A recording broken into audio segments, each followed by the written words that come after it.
सांगलीत संस्थांच्या गणपतीला शाही मिरवणुकीने निरोप दर्शनासाठी तुफान गर्दी।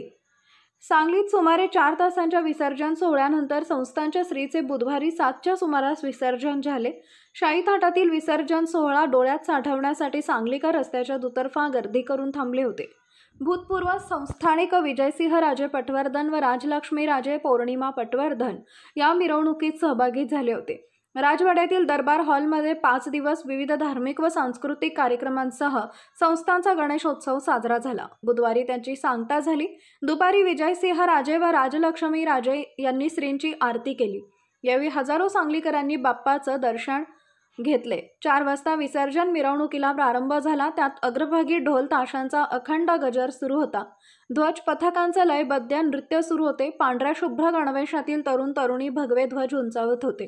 राजवाड्यातून निघालेली मिरवणूक पटेल चौक गणपती पेठेतून गणपती मंदिराकडे निघाली। अवघ्या 1 किलोमीटर अंतरासाठी तब्बल 3 तास लागले।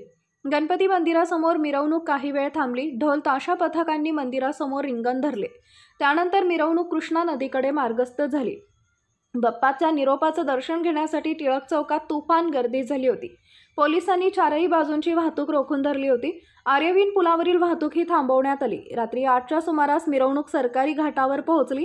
मिरवणुकीत विजयसिंह राजे आणि राजलक्ष्मी राजे पटवर्धन सहभागी झाले। संस्थांचे व्यवस्थापक जयदीप अभ्यंकर हे देखील सहभागी झाले होते। यावेळी भाविकांनी गणपती बाप्पा मोरया, पुढच्या वर्षी लवकर याच्या गजरात घाट दणाणून सोडला। 7 वाजायच्या सुमारास बाप्पांचं विसर्जन झाले।